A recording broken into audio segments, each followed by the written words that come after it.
For this effect, I could start off by handing the deck over to the participant, and they can give the cards a shuffle. After they're satisfied, they would hand the cards back, and I explain that I'm going to go through the cards and take out one helper card. So let's say in this case, this is gonna be our helper card, and we will leave it face down for the effect.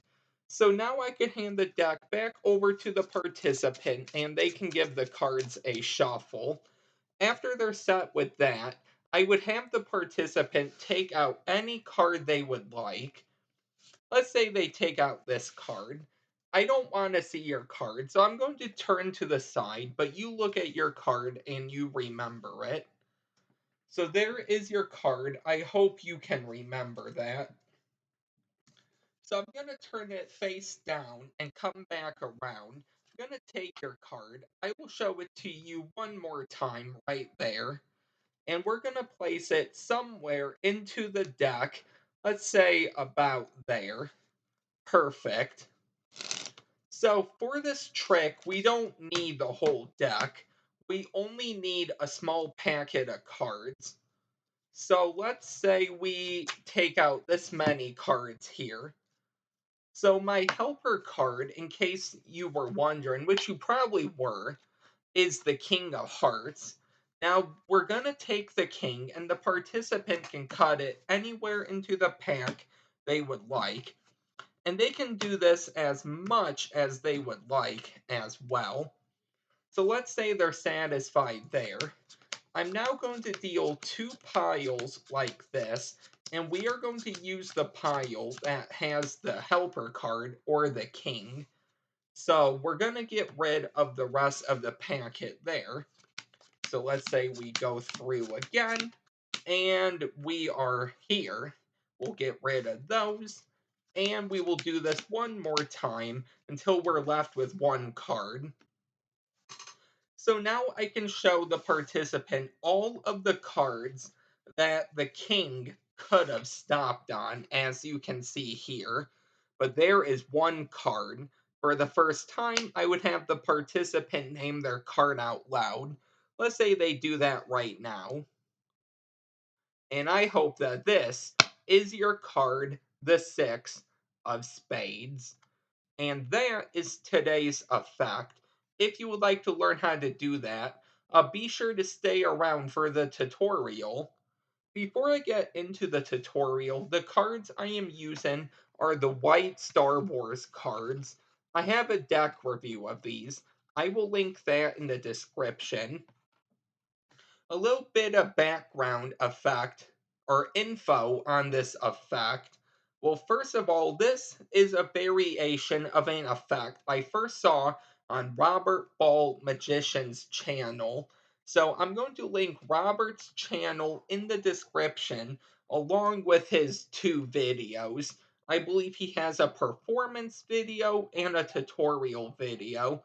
Please go and subscribe to Robert. He's trying to get to 2,000 subscribers before September for a giveaway.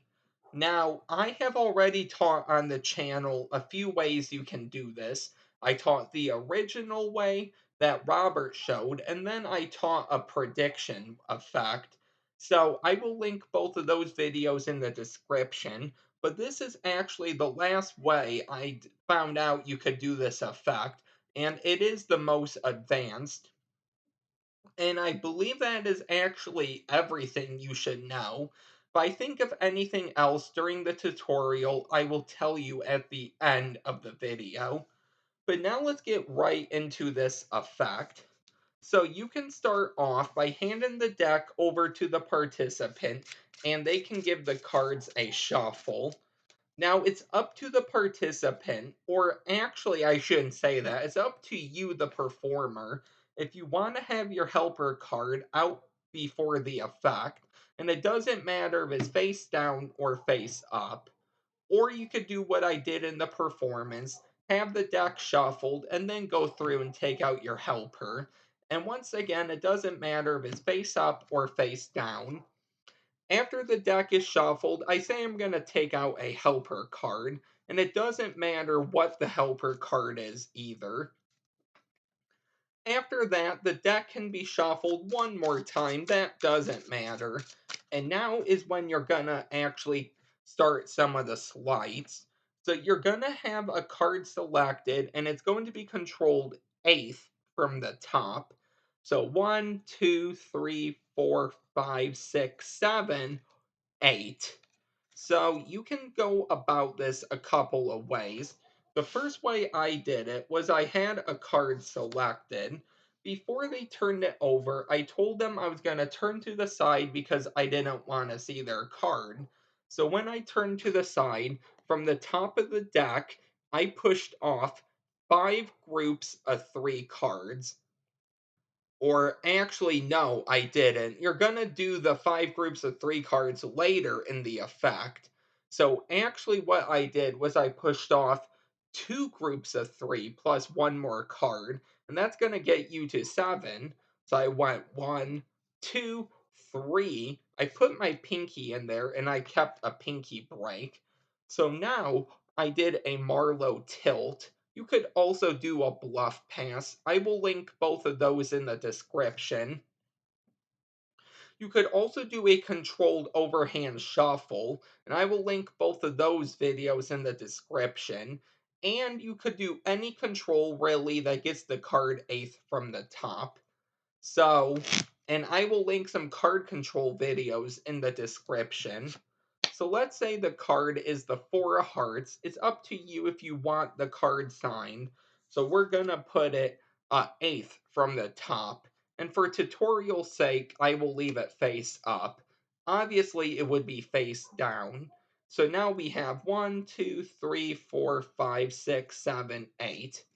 After this, I did a few false cuts, and then I said we don't need the whole deck for this effect. The false cuts are optional, you don't have to do them. I will link some in the description, however. So now when you say you don't need the whole deck, this is when at the same time you're going to be doing your 5 groups of 3 cards each. You're going to be taking off from the top of the deck 15 cards, but you don't want the participant to know that.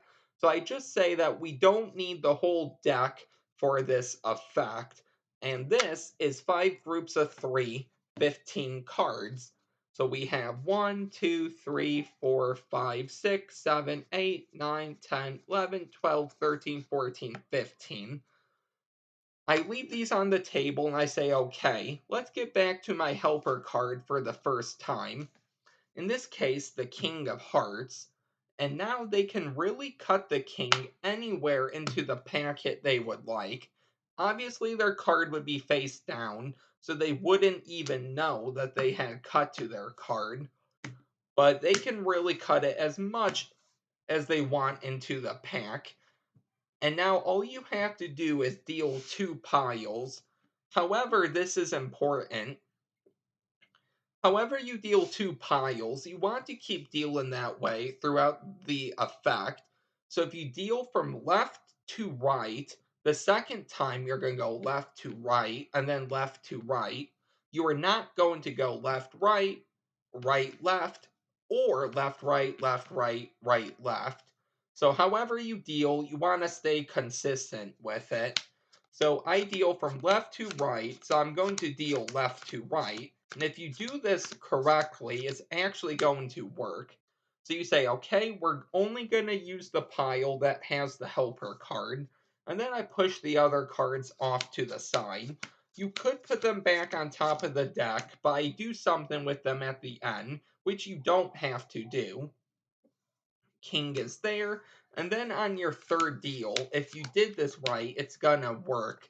So I like to put the king and the face down card over to the side, and then I show them all of the cards they could have stopped on, and also these are mixed up and completely random. So everything is gonna should look fair to them. And then you can ask them their card for the first time. They will say the 4 of hearts, and you can have the participant turn this over, but the king found the 4 of hearts. And that is the advanced way to do this. So I hope you really enjoyed this video. If you haven't had a chance yet to check out the previous two videos, plus Robert's videos, once again, those will be linked in the description. Please go and subscribe to Robert once again. He's trying to hit 2,000 subscribers before September. So let's go ahead and get him to 2,000 subscribers. If I happen to think of another way to do this effect, you should see that upload around a week from when this video actually drops. If you are new here, don't forget to like, comment, and subscribe, and I will see you next time with a new video. Bye.